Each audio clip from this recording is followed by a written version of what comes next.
What's going on, Summoners? My name is Dan, and I'm here with another Sleeper OP Builds video for you guys. As always, we're going to be running you through a bunch of new builds that have surfaced this patch to help you guys stay up to date. We got throwbacks like URGOT with Unsealed Spellbook coming back, as well as some fresh new material like solo lane KAYN here for you guys. Before we get started though, I need you to help me out by answering our question of the day. Well, it's not exactly a question this time, but something kind of fun actually. I want you guys to pick a champion and pair them alongside a theme song. I'm definitely a fan of Rammus and Don't Stop Me Now. Sometimes it really does feel like you can't stop that guy as he quickly races at you to run you over. With that said, let's hop into the video.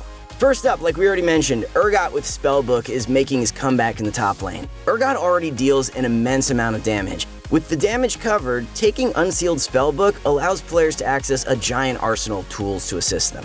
For example, if they want more damage, they can use Ignite to gain some extra true damage as well as healing reduction. If they need help chasing opponents down, they can instead opt for Ghost or Summoner Exhaust. When they perceive a potential dive coming, they can switch to Heal or Barrier. The list goes on, but the end message is that Unsealed Spellbook is an excellent take on URGOT because of its versatility. For the runes, take Unsealed Spellbook, Magical Footwear, Biscuit Delivery, Approach Velocity, Nimbus Cloak, and Transcendence. Approach Velocity is another great rune choice on URGOT because he has so much crowd control built into his kit. Whenever he has an opponent slowed or stunned, he runs towards them faster, meaning that instead of being dead, they'll be really dead. For his items, build a Black Cleaver, Righteous Glory, Death's Dance, Ninja Tabby, Thornmail, and a Guardian Angel. If you need some more magic resist, switch items out or build a Gargoyle Stone Plate. No giant surprises here, but KAYN top has emerged as a result of the massive buffs he received this patch. What's made KAYN viable as a solo laner is the increased wave clear on his Q. The bonus damage that previously applied on jungle monsters exclusively is now active against lane minions as well. With this additional wave clear, KAYN is able to control minion waves much more easily. If he's able to take lane priority, he can stack up waves and quickly mow them down with his Q for easy resets. Ultimately, the runes and items are practically the same as you'd expect from jungle KAYN. Also, we see a lot more players playing Rast rather than Shadow Assassin KAYN. For runes, go Conqueror, Presence of Mind, Legend Tenacity, Last Stand, Revitalize, and Second Wind. You'll want to take Revitalize to synergize with Death's Dance, as well as Rast's innate healing. Second Wind allows KAYN to regenerate some health after taking damage. This comes in handy as things can get pretty rough until KAYN finally manages to transform during the mid-game. Extra health regen helps KAYN push through the early game. By having some more health, he's able to fast push waves he wouldn't be able to otherwise. For items, you'll want to buy Black Cleaver, Death's Dance, Ninja Tabby, Spirit Visage, Guardian Angel, and Sterix Gauge.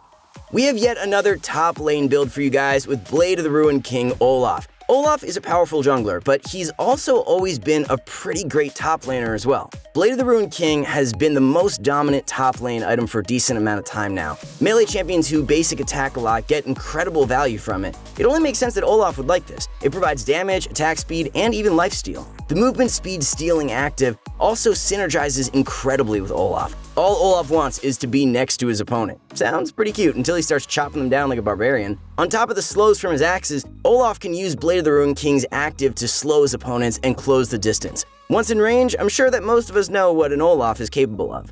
For his runes, you'll want to take Conqueror, Triumph, Legend Bloodline, Last Stand, Approach Velocity, and Biscuit Delivery. Approach Velocity is a great rune on OLAF as well. Just like other champions that use it, such as Ashe, URGOT, and even Dr. Mundo, OLAF is constantly attempting to slow his foes. This rune is essential as it heavily assists him in his attempts to chase down his enemies.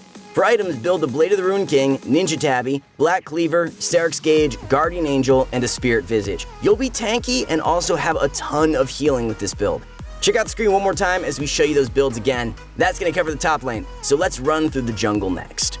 I think one of the most important things a jungler needs is speed. But at the end of the day, speed is always relative, and if your opponents are slower than you, then that's just as good as receiving a speed buff. The first build that we're going to talk about is Twin Shadows on GRAGAS. Typically, GRAGAS jungle utilizes Predator to increase the power of his ganks. The increased movement speed makes it easier to catch up to foes, so that landing a combo becomes a simple task. But what if we took it a step further? What if on top of speeding himself up, GRAGAS could also hunt down his opponents with the assistance of some not-so-friendly ghosts? Twin Shadows combined with Predator can transform GRAGAS into an even more devastating pick-making machine.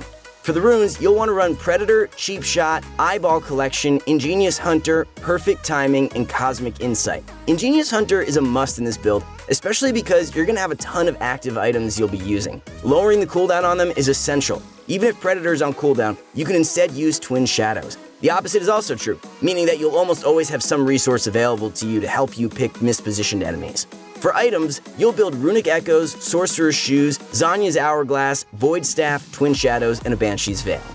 Next, we're still going to talk about being fast out there on Summoner's Rift. Phase Rush KHAZIX is also gaining some popularity. KHAZIX already deals a ton of damage, especially when his opponents are isolated. Phase Rush ensures that KHAZIX can chase down his opponents, but can also be used to run away from disadvantageous fights. Of course, activating Phase Rush is absolutely no issue for KHAZIX. Whether he uses his jump or not, KHAZIX can active Phase Rush with a basic attack, Q, and a W in any order. If he jumps and lands on his opponent, a Q and basic attack will instantly grant him a burst of movement speed. When opponents flash away, they usually expect to be able to survive, but Phase Rush's bonus movement speed allows KHAZIX to ensure that his opponents have no way of getting away from him. Bugs can be annoying and hard to get rid of, and Phase Rush KHAZIX makes players remember this. For his runes, you'll run Phase Rush, Nimbus Cloak, Absolute Focus, Water Walking, Ravenous Hunter, and Sudden Impact. For his items, you'll build a Warrior Enchantment on a Stalker's Blade, Mercury Treads, Dusk Blade of Drakthar, Yomu's Ghost Blade, Lord Doming's for Guard, and an Edge of Night. Straying away from all the movement speed builds, we have a Hail of Blades, Poppy, also on the rise. Poppy has rather high base attack damage and also doesn't build much damage regardless. While players were previously running Electrocute, it appears that Hail of Blades can provide just about as much bonus damage while also being on a much shorter cooldown. The increased attack speed allows Poppy to throw out her passive empowered attack more quickly, close the distance with her opponent, and then basic attack them 2 more times. Overall, this provides a bunch of bonus damage that makes Poppy's ganks feel so much scarier. For the runes, run Hail of Blades, Cheap Shot, Zombie Ward, Relentless Hunter, Legend Alacrity, and Triumph. For items, you want to build Cinder Hulk, Dead Man's Plate, Spirit Visage, Frozen Heart, Gargoyle Stone Plate, and Ninja Tabby. Like always, we're throwing the builds up on the screen so you guys can take one last look at them, save them if you need to save them, write them down, take a picture, do whatever works for you. And now, let's talk about the mid lane.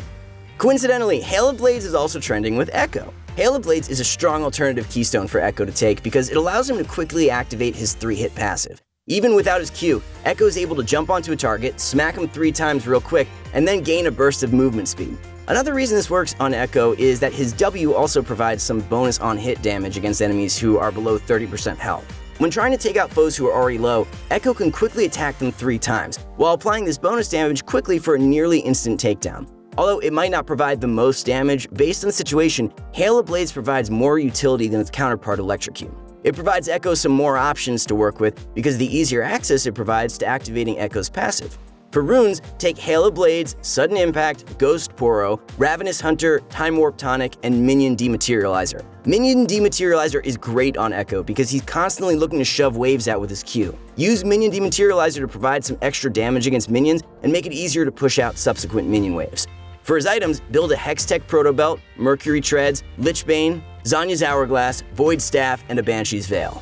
Just like in the top lane, we're also seeing a lot of KAYN mid. The build goes exactly the same, but you might want to change out the boots for Mercury Tread since a lot of AP champions like to go mid. You'll also gain a ton of tenacity since you're also running the Legend Tenacity rune anyway. Against teams that don't have much crowd control, you might want to instead consider buying Ninja Tabby anyway, even if you're against an AP mid laner. Simply itemize some magic resistance early without finishing the Ninja Tabby so you don't sink money on an item that won't help you early on. With KAYN mid, it's also worth noting that YUUMI support synergizes extremely well with him. YUUMI can help keep KAYN alive and also support him by locking down enemies. If YUUMI can catch multiple clumped enemies with her ultimate, KAYN can wreak havoc with his Q and W. In cases where KAYN decides to run through walls and initiate a well-placed W, YUUMI can instead follow up with her ultimate for some chain crowd control. We already mentioned the items and runes earlier, so we'll just do a recap of our mid lane builds and head on to the bottom lane next. Once again, take a look at your screen to check out mid lane builds we just mentioned, and now on to bot. QUINN and YUUMI are taking the spotlight in the bottom lane. Guess YUUMI is just a popular cat now since everyone wants to team up with her. YUUMI synergizes well with QUINN because of a few reasons. One is that QUINN is already so mobile. She's a great partner for YUUMI to attach to as they can traverse the map together quickly. Another reason is that QUINN plays for picks and roams. YUUMI assists QUINN excellently because she can provide a burst of movement speed and also slow opponents with her Q. Also, because of QUINN's high movement speed, she's also one of the best marksmen when it comes to helping YUUMI position her ultimate. One thing to note is that you have to run either Exhaust or Barrier when playing this duo. QUINN doesn't have a reliable escape tool, so you need to make sure that you compensate for this by having extra defensive summoner spells handy. It can be pretty easy to run down a QUINN YUUMI lane, so make sure that you prepare for this accordingly. For QUINN's runes and items, you'll want to run Press the Attack, Triumph, Legend Bloodline, Coup de Grace, Nimbus Cloak, and Gathering Storm. For her items, build Stormrazor, Infinity Edge, Phantom Dancer, Berserker's Greaves, Blade of the Ruined King, and a Mortal Reminder. For Yuumi's runes and items, run Summon Airy, Mana Flow Band, Transcendence, Gathering Storm, Presence of Mind, and Cut Down. For her items, build a Shard of True Ice, Ardent Censer, Athene's Unholy Grail, Redemption, Medjai's Soul Stealer, and Mikhail's Crucible. For supports, we're also seeing Rumble support slowly come back. He's been forgotten for a while now, but he's definitely not bad. A rather quirky pick, Rumble support is basically like playing solo lane Rumble with less gold to work with. Luckily, Rumble doesn't need too many items to deal damage or impact fights. His ultimate, along with Landry's Torment, is enough to let Rumble toast his opponents, even if he doesn't get the amount of farm he normally does. Essentially, Support Rumble is another AP support that acts as a secondary carry. Other times, he's picked to round out damage splits. For runes, use Arcane Comet, Nimbus Cloak, Celerity, Scorch, Cheap Shot, and finally Ultimate Hunter. Ultimate Hunter is great. Since you're playing Rumble as a support, Sustain is a little bit less necessary. You're not the one that's farming, so you don't have to expose yourself to trades as frequently. Rumble's ultimate is what he uses to hard carry games, and having it on a lower cooldown is a definite must. For items, build a Bulwark of the Mountain, Sorcerer's Shoes, Leandri's Torment, Morellonomicon, Zanya's Hourglass, and a Void Staff. One last time, we're throwing those bottom lane and support builds up on the screen for you guys. And thank you so much for watching, everyone. Make sure to check out ProGuides.com as well as our YouTube channel for even more informational content just like this. If you haven't already, make sure to subscribe and like this video so that you can stay updated with all the new content that we release. Until next time, good luck out there on the Rift, Summoners.